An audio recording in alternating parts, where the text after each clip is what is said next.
Përshëndetje të nderuar teleshikuesja, ku takuam sërish në këtë edicion informativ ku në vim ju ftoj që të ndiqni informacionet e përgatitura.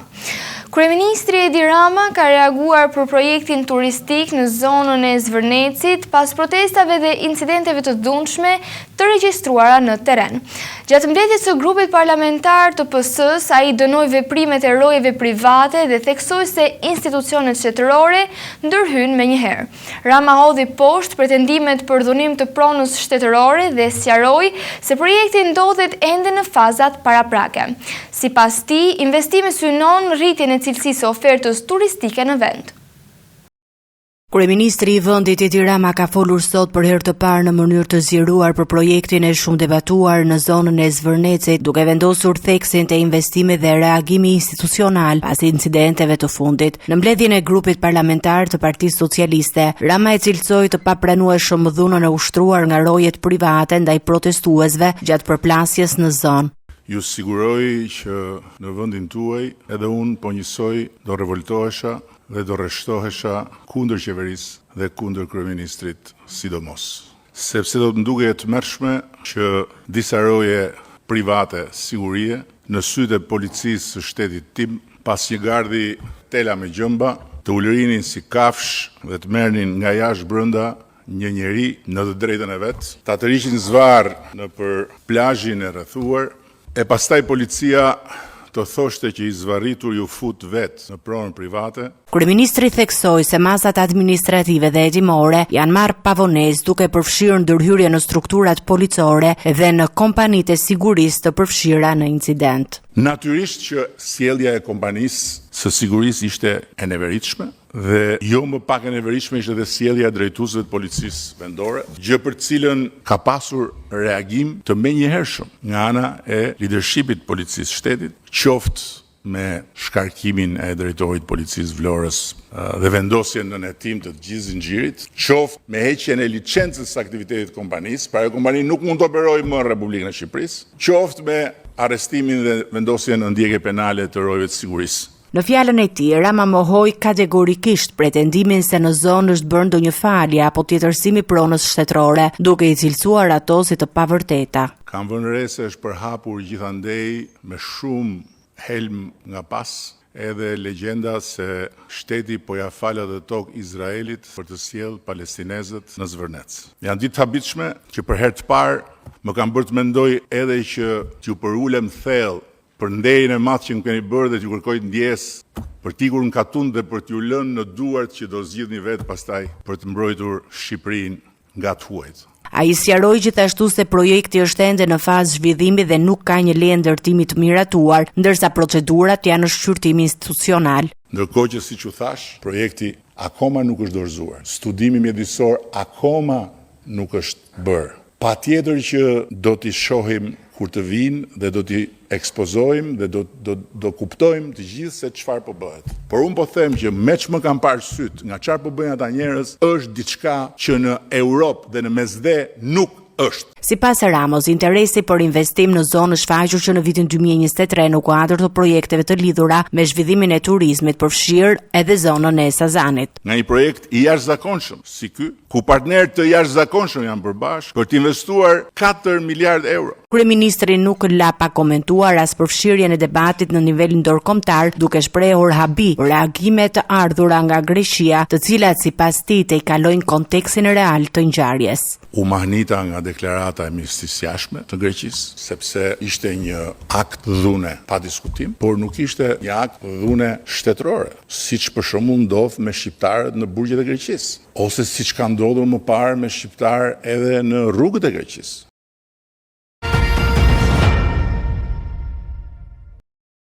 Kryeministri Edi Rama i është përgjigjur ish kryeministrit grek Aleksis Tsipras lidhur me reagimet për incidentin në Zvërnec. Në një postim të gjatë në rrjetin social X, ai e konsideroi të gabuar përpjekjen për të paraqitur ngjarjen si një çështje politike apo ndëretnike. Rama theksoi se autoritetet shqiptare kanë vepruar menjëherë ndaj personave përgjegjës për incidentin. Debati për incidentin në Zvërnec ka marrë masa të reja politike dhe diplomatike pas reagimit të fortë të kryeministrit Edi Rama ndaj ish-kryeministrit grek Aleksis Tsipras. Në një postim të gjatë në platformën X, Rama i konsideron të papranueshëm mënyrën se si ngjarja po interpretohet jashtë Shqipërisë. Është e habitshme mënyra se si një incident krejtësisht i izoluar po shndrohet në një çështje me peshë edhe më të gjerë politike. Kreu i qeverisë shqiptare e lidh ngjarjen me një klim tensioni dhe dezinformimi, duke hedhur poshtë çdo interpretim për dimension etnik apo politik të qëllimshëm. Incidenti fatkeq në Zvërnec nuk ndodhi gjatë një proteste normale për të drejtat e pronës, ai ndodhi në një klim tensioni të shtuar, të ushqyer nga dezinformimi i gjerë i shoqëruar me përplasje të përsëritura për të penguar aktivitetin e lishëm të investitorëve privat ndërkombëtar me reputacion të lartë. Rama thekson se institucionet shqiptare kanë reaguar menjëherë pas ngjarjes duke marrë masa të ashpra ndaj përgjegjësve, arrestimi i punonjësve të sigurisë, heqja e licencës së kompanisë dhe shkarkimi i drejtorit policisë së Vlorës. Çfarë më tepër prisni Aleksis dhe çfarë masas shtesë do të kishte marrë ti si kryeministër në këto rrethana? Por ai sa më kujtohet, nëse pozicionet do të ishin të kundërta, reagimi i yt me shumë gjaz do të kishte qenë shumë më pak vendimtar, po ky nuk është thelbi. Një tjetër pikë e fortë e reagimit lidhet me akuzën për cënimin e të drejtave të pakicave, të cilat Rama i hodhi poshtë kategorikisht. Thelbi është se nuk është as e drejtë dhe as e papërgjegjshme të shndrohet një incident i izoluar në provë të shkeljes së drejtave të pakicave, të drejtave të pronës apo shtetit të së drejtës. Përkundrazi, një gjë e tillë është e padrejtë, e papërgjegjshme dhe në kundërshtim me vlerat europiane që të dy pretendojmë se ndajmë. Asnjë fushat zgjedhore nuk mund ta justifikojë një sjellje të tillë, sidomos nga një parti e re që aspiron të përfaqësojë të majtën europiane të shekullit 21. Ai thekson se Shqipëria mbetet e angazhuar ndaj standardeve europiane dhe mbrojtëse të drejtave të qytetarëve. Angazhimi ynë për sundimin e ligjit, mbrojtjen e pronës dhe të drejtave të pakicave është detyrim kushtetues dhe pjesë e rrugës europiane. Në fund, Rama i kërkon palëve të shmangin interpretimet politike dhe retorike të nxituara. Marrëdhëniet e fqinjësisë së mirë u shërben fakteve dhe jo hamencimeve. Çështja e Zvërnecit vijon të mbetet në hetim dhe në qendër të debatit publik, ndërsa autoritetet shqiptare kanë ndërmarrë një sërmasash administrative dhe ligjore pas incidentit.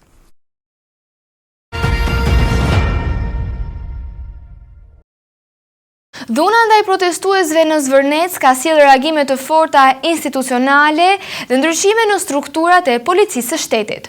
Drejtues të policisë së Vlorës janë shkarkuar dhe zëvendësuar, ndërsa dy kompani private sigurie janë përjashtuar nga aktiviteti në treg. Hetimet administrative kanë evidentuar shkelje serioze në administrimin e sigurisë gjatë protestës. Autoritetet kanë pranuar gjithashtu mangësi në reagim dhe pasaktësi në informacionin e raportuar nga tereni.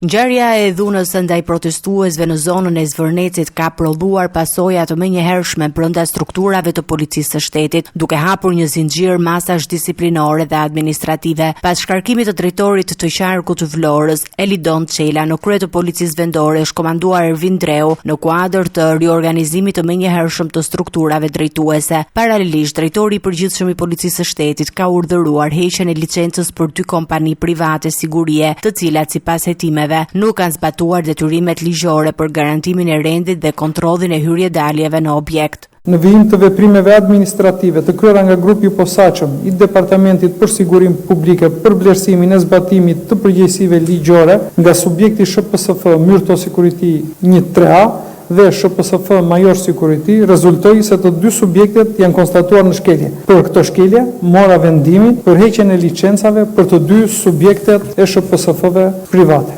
Sipas policisë së shtetit, shkeljet kanë krijuar hapësira për futjen e personave të paautorizuar brenda perimetrit të sigurisë, ku më pas është regjistruar edhe dhuna ndaj protestuesve. Në një prej episodeve më të rënda të dokumentuara, një protestues është goditur nga punonjës të sigurisë private dhe është tërhequr me forcë brenda rrethimit të objektit. Ndërkohë, personi identifikuar si autori i goditjes së protestuesit rezulton punonjës i kompanisë Major Security, ndërsa janë evidentuar edhe persona të tjerë të paautorizuar të përfshirë në incident. Drejtori i përgjithshëm i policisë së shtetit, Skënder Hita, ka pranuar gjithashtu mangësi në reagimin institucional në terren dhe ka kërkuar hetim të plotë të zinxhirit komandues të policisë së Vlorës, duke kërkuar sqarim të plotë të rolit të çdo strukture në menaxhimin e situatës.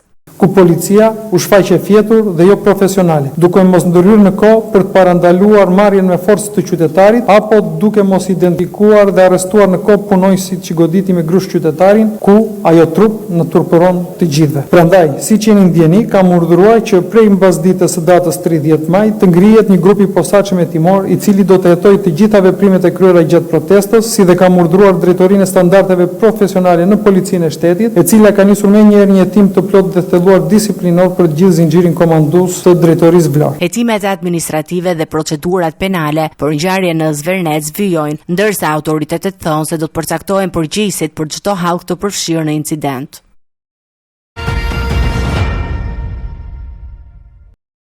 Ish-kryeministri Sali Berisha gjatë paraqitjes së tij në SPAK ka komentuar incidentin në Zvërnec duke dënuar dhunën ndaj protestuesve. Ai e cilësoi ngjarjen të papranueshme dhe kritikoi policinë në mënyrën e ndërhyrjes. Njëkohësisht Berisha deklaroi se Partia Demokratike mbështet investimet e huaja, por kërkoi respektin e plotë të pronës private dhe ligjit.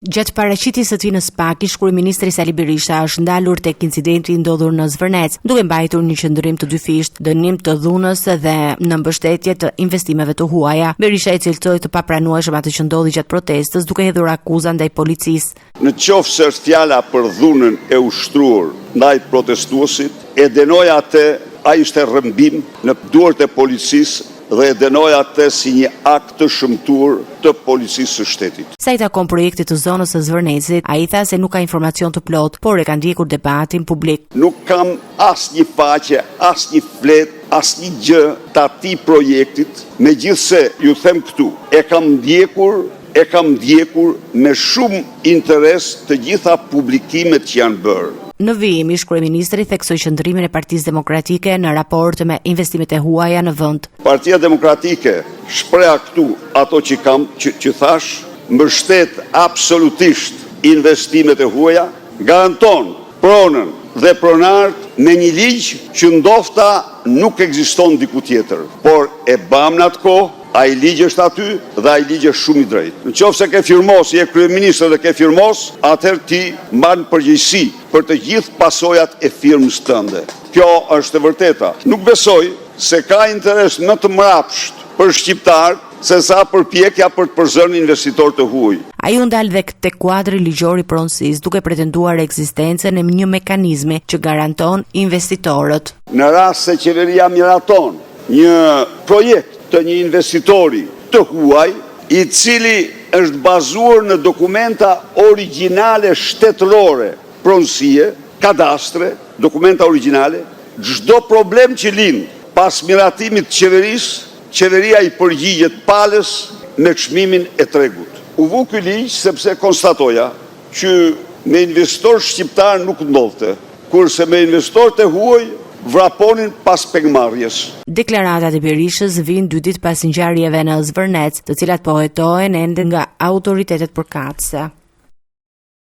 Kryetari i Partisë Demokratike Sali Berisha ka prezantuar rezultatet e kuvendit kombëtar ku miratua ndryshime statutore dhe u zgjodh Këshilli i Ri Kombëtar. Ai e cilësoi procesin si një etapë të rëndësishme në ripërtëritjen e forcës politike. Sipas Berishës, të rinjtë dhe gratë kanë fituar më shumë hapësirë në strukturat drejtuese. Kreu Demokrat theksoi se procesi i reformimit do të vazhdojë edhe në forumet e tjera të partisë. Pas përfundimit të punimeve të kuvendit kombëtar të Partisë Demokratike, kryetari i saj Sali Berisha prezantoi rezultatin e procesit zgjedhor dhe ndryshimin statutor të miratuar nga delegatët, duke e konsideruar këtë një etapë të rëndësishme në reformimin e forcës më të madhe opozitare në vend. Në një konferencë për mediat nga Selia Blu, Berisha deklaroi se mesazhi kryesor i kuvendit ishte ripërtëritja e Partisë Demokratike, duke vënë theksin tek rritja e pjesëmarrjes së të rinjve dhe grave në strukturat drejtuese. Pas numërimit të votave, rezulton se 71 të ri, pra rreth 30% e të zgjedhurve në Këshillin Kombëtar i përkasin moshës ndën 30 vjeç, i përkasin të rive. Një zhvillim tjetër madhor, pozitiv, hap i rëndësishëm që kuvendi bëri në votimin për gratë dhe vajzat. Në mënyrë, do të thosha, shumë të rëndësishme, u realizua ose u arrit përcaktimi statutor i rreth 40% të përbërjes së Këshillit Kombëtar Gratë dhe Vajza. Berisha theksoi se procesi i ripërtrirjes nuk përfundon me zgjedhjen e Këshillit Kombëtar, por do të shtrihet në të gjitha forumet dhe strukturat e Partisë Demokratike. Në kuvend ne shpallëm drejtimet kryesore, më kryesore të punë. Shtyll bazi ishte ripërtritja e cila nënkupton përpunim dhe përpunim të vazhdueshëm të vizionit dhe programit tonë. Nënkupton modernizim të gjithë veprimtarisë Partisë Demokratike. Nënkupton organizim të gjithë strukturave të saj. Kreu i opozitës bëri të ditur se përbërja e Këshillit Kombëtar reflekton një përfaqësi më të gjerë profesional dhe shoqëror. Sipas tij, ndër anëtarët e rinj të zgjedhur spikasin pedagog, akademik, ekspert në fusha të ndryshme dhe përfaqësues të brezit të ri, të cilat pritet të kontribojnë në hartimin e politikave dhe programit të ardhshëm të partisë. Pas zgjedhjes së Këshillit Kombëtar, Partia Demokratike pritet të vijojë me konstituimin e forumeve të tjera drejtuese, proces që do të çojë në zgjedhjen e kryesisë, nënkretarëve, sekretarëve dhe strukturave të tjera politike që do të drejtojnë partinë në vitet e ardhshme.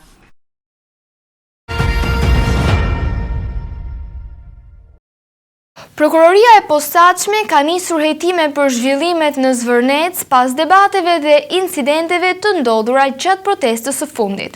SPAK ka regjistruar procedimin kryesisht dhe ka kryer disa veprime hetimore në Vlorë dhe Tiranë. Deri tani nuk janë bërë publike detaje mbi objektin konkret të hetimit apo personat që mund të jenë në verifikim. Paralelisht, masat administrative janë marrë edhe ndaj kompanive private të sigurisë të përfshira në ngjarje. Zhvillimet e fundit në Zvernec kanë kaluar tashmë në fokusin e prokurorisë së posaçme kundër korrupsionit dhe krimit të organizuar. SPAK ka regjistruar kryesisht një procedim hetimor për këtë çështje pas tensioneve dhe incidenteve të ndodhura gjatë protestës kundër ndërtimeve në zonë. Sipas informacioneve, hetimi po drejtohet nga prokuroria Elida Kaçkini, e cila ka urdhëruar një sër veprimesh hetimore në funksion të zbardhjes së plotë të ngjarjes. Burimet pranë hetimit të bëjnë me dije se janë lëshuar të paktën 10 urdhër kontrolle në qytetin e Vlorës dhe Tiranës. Megjithatë, deri në këtë fazë nuk është bërë ditur se cilat janë aspektet konkrete që po verifikohen nga SPAK, si dhe nëse kontrolli lidhet me persona, kompani apo institucione të caktuara. Hetimet vijojnë pas protestës së zhvilluar gjatë fundjavës në zonën e Zvërnecit, ku qytetarë, aktivistë, ambientalistë kundërshtuan projektin e ndërtimit në territorin e mbrojtur. Tubimi u shoqërua me tensione dhe përplasje, ku punonjës të sigurisë private u përfshin në incidente me protestuesit. Sipas denoncimeve dhe pamjeve të publikuar në media, i gjatë përplasjes janë përdorur mjete force, përfshirë spraj me piper, ndërsa janë raportuar goditje fizike dhe hedhje gurësh në drejtim të protestuesve. Në incident rezultuan të prekur edhe punonjës të policisë së Vlorës që ndodheshin në terren. Pas ngjarjes, autoritetet arrestuan një punonjës të sigurisë private. Ndaj 2 personave të tjerë nisën procedurat hetimore. Paralelisht, drejtori i përgjithshëm i policisë së shtetit Skënder Hita urdhëroi verifikimin e plotë të veprimeve të strukturave policore dhe të zinxhirit komandues policisë së Vlorës gjatë menaxhimit të protestës. Ndërkohë, si rezultati i hetimeve administrative, kompanisë private të sigurisë Major Security dhe Myrto Security ju është hequr licenca për ushtrimin e aktiviteteve pasi autoritetet konstatuan shkelje të rënda të detyrimeve ligjore gjatë administrimit të situatës. Me nisjen e hetimeve nga SPAK, pritet që në ditët në vijim të ketë më shumë detaje mbi objektin e procedimit dhe përgjegjësitë e mundshme që mund të ndalin nga kjo çështje, e cila ka tërhequr vëmendje të gjerë publike dhe institucionale. Në moshën 83 vjeçare ka ndëruar jetë Recep Meta, babai i ish-presidentit të Shqipërisë Ilir Meta. Lajmi u bë publik nga Monika Kryemadhi gjatë paraqitjes së saj në SPAK. Pas ngjarjes, avokati i Metës paraqiti kërkesën për leje, e cila u miratua nga institucionet kompetente. Ilir Meta do të largohet përkohësisht nga paraburgimi për të marrë pjesë në ceremoninë martore. Në moshën 83 vjeçare është ndar nga jeta Recep Meta, babai ish presidentit të Shqipërisë Ilir Meta. Lajmi është bërë i ditur nga Monika Kryemadhi gjatë paraqitjes së saj këtë të hënës pak për masën e detyrimit për paraqitje. Pas marrjes së lajmit, avokati i Ilir Metës, Kujtim Çakrani, ka dorëzuar më njëherë kërkesën për Anspakut dhe Drejtorisë së Burgjeve për lejimin e pjesëmarrjes së ish presidentit në ceremoninë mortore të teatrit. Kërkesa është miratuar nga autoritetet duke bërë të mundur që Ilir Meta të lërë përkohësisht ambientet e paraburgimit të 313-ës për herë të parë që nga 24 tetori 2024. Ndërkohë, vetë Meta ka reaguar përmes një postimi në rrjetet sociale duke shprehur dhimbjen për humbjen e babait të tij, ndërsa një reagim ka ardhur edhe nga avokati i tij, i cili ka treguar momentet e para pas marrjes së lajmit të hidhur. Sipas amanetit familjar, Recep Meta do të prehet në fshatin Çepan të Skraparit, ku ceremonia e varrimit është planifikuar të zhvillohet në orën 12. Pas ceremonisë, Ilir Meta pritet të kthehet sërish në ambientet e paraburgimit, i shoqëruar nga policia e Burgjeve. Gjykata e shkallës së parë në Vlorë ka caktuar masën e sigurisë arrest në burg për Geraldo Bibën, punonjës i një kompanie private e sigurie i përfshirë në incidentin e 30 majit në Zvërnec. Prokuroria kërkoi masën më të rëndë të sigurisë pas vlerësimit të rolit të tij në ngjarje. Gjykata pranoi kërkesën pas shqyrtimit të pronave të paraqitura. Hetimet për zbardhjen e plotë të ngjarjes po vazhdojnë. Është zhvilluar në gjykatën e shkallës së parë në Vlorë seanca për vlerësimin e masës së sigurisë ndaj efektivit të policisë private Geraldo Biba, i ndaluar pas ngjarjeve të ndodhura në zonën e Zvërnecit me 30 maj. Seanca është drejtuar nga gjyqtari Etienne Isak, ndërsa në emër të organit akuzës ka qenë i pranishëm prokuroria Jolinda Gjika, e cila ka paraqitur para gjykatës dinamikën e hetimeve dhe rrethanat e ngjarjes. Gjatë seancës, palët kanë parashtruar qëndrimet e tyre mbi veprimet e të dyshuarit dhe provat e administruara deri në këtë fazë. Pas shqyrtimit të kërkesës dhe analizës së materialeve hetimore, gjykata vendosi të pranoj kërkesën e prokurorisë, duke lënë në fuqi masën e sigurisë arrest me burg për Geraldo Bibën. Ky vendim vjen në kuadër të hetimeve që po zhvillohen për zbardhjen e plotë të incidentit të regjistruar në Zvernec, ku janë përfshirë protestues dhe punonjës të sigurisë private. Autoritetet ligjzbatuese vijojnë punën për dokumentimin e plotë të rrethanave dhe përcaktimin e përgjegjësive të të gjithë personave të përfshirë në ngjarje. Qendra Spitalore Universitare Nën Tereza ka prezantuar zyrtarisht drejtoreshën e re Rudina Dejoni, e cila merr drejtimin e institucionit më të madh spitalor në vend. Emërtimi i saj pason largimin nga detyrat të Angela Paparizos dhe synon vijimin e reformave në sektorin shëndetësor. Dejoni vjen me përvojë të gjatë në menaxhimin dhe administrimin e institucioneve shëndetësore. Qendra Spitalore Universitare Nën Tereza ka hyrë në një fazë të ridrejtimi me marrjen zyrtare të detyrës nga Rudina Dejoni, e cila do drejtojë institucionin më të madh spitalor universitar në Shqipëri. Dejoni është prezantuar para stafit drejtues dhe strukturave të QSU-ts, duke marrë përgjegjësinë për administrimin e një prej institucioneve më të rëndësishme të sistemit shëndetësor shqiptar. Emërimi vjen pas lirimit nga detyrat të drejtoreshës së përgjithshme Angela Paparizo, ndërsa autoritetet shëndetësore konsiderojnë këtë ndryshim pjesë të procesit të forcimit të menaxhimit dhe rritjes së efikasitetit në shërbimet spitalore. Me një eksperiencë të gjatë në drejtimin dhe menaxhimin e institucioneve shëndetësore, Rudina Dejoni pritet të kontribojë në përmirësimin e administrimit të QSU-ts dhe avancimit të standardeve të ofrimit të kujdesit shëndetësor për pacientët. Fokusi i drejtimit të ri do të mbetet rritja e cilësisë së shërbimeve, modernizimi i proceseve administrative dhe forcimi i kapaciteteve të sistemit spitalor universitar në përputhje me prioritetet e reformës në shëndetësi. Ndryshimi në krye të QSU-ts shihet si një hap i rëndësishëm për garantimin e vazhdimësisë së reformave në përmirësimin e funksionimit të institucioneve që mbart peshën kryesore të shërbimit spitalor universitar në vend.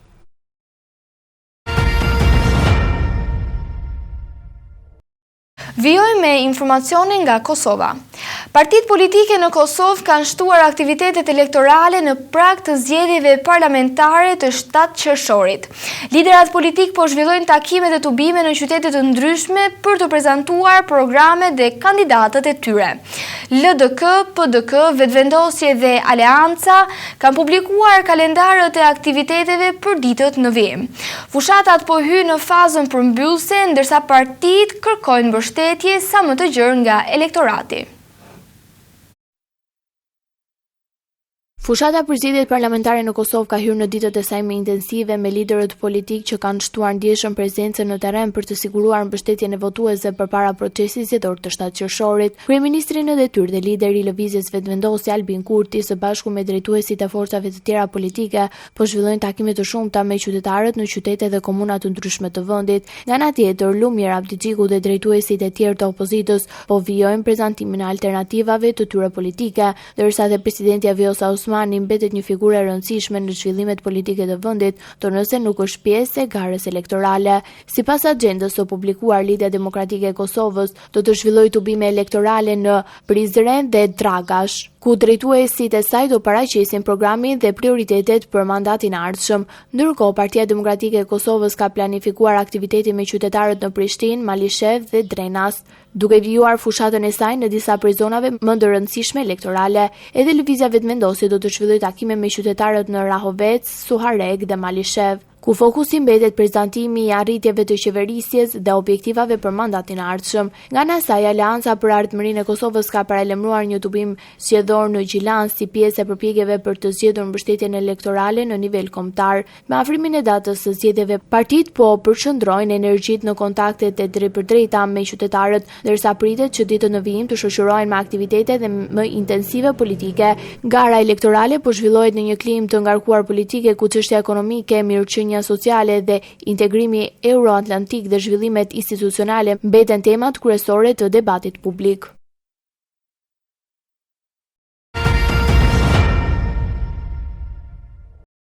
Vijoj me një tjetër informacion. Me rastin e festës së Kurban Bajramit, Fondacioni i Rinisë Islame në bashkëpunim me partner ndërkombëtar ka shpërndarë ndihma ushqimore dhe mish kurbani në rreth 6.000 familje në nevojë.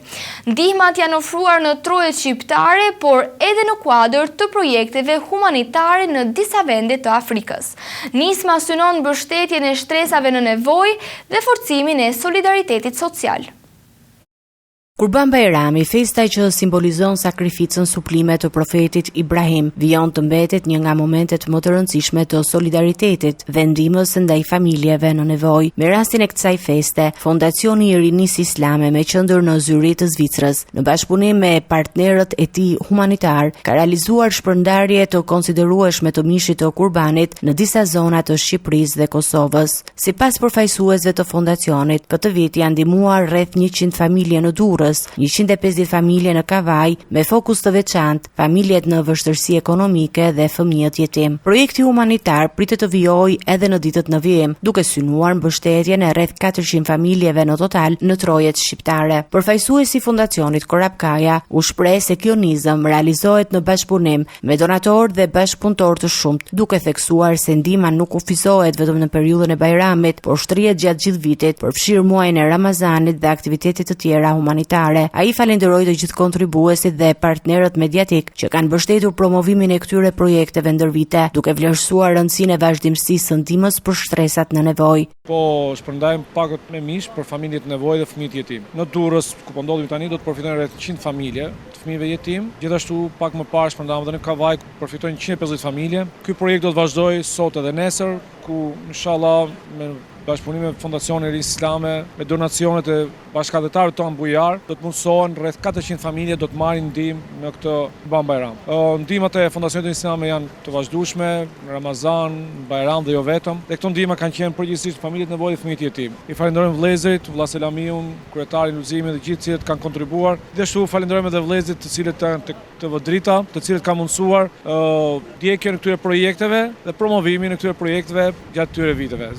Ndërkohë, një nga elementet më të veçanta të këtij viti ishte zgjerimi i aktivitetit humanitar dhe jashtrojeve shqiptare. Në bashkëpunim me Fondacionin Sueseci janë realizuar shpërndarje të ndihmave edhe në Afrikë, konkretisht në Ugandë. Sipas të dhënave të bëra publike, atje janë shpërndarë mbi 600 kurbane, nga të cilat kanë përfituar rreth 4500 familje në nevojë, duke e bërë këtë një nga projektet më të mëdha humanitare të realizuara nga këto organizata. Në krahasim me aktivitetet në trojet shqiptare, ku janë shpërndarë rreth 400 nishin kurbane dhe kanë përfituar afro 1800 familje, organizatorët theksojnë se programi humanitar ka një shtrirje të gjerë dhe synon ndihmën e komuniteteve në nevojë, pa dallim vendi apo përkatësie. Sipas tyre, këto iniciativa humanitare e bëjnë bashkëpunimin ndërkombëtar të fondacioneve një nga shembujt më të spikatur të solidaritetit dhe ndihmës konkrete në ditën e festave fetare. Të nderuar teleshikues, kjo ishte gjithçka që kishim përgatitur për ju në këtë edicion informativ. Së bashku do të rishihemi në edicionet e ardhshme. Deri atëherë, miru takofshim.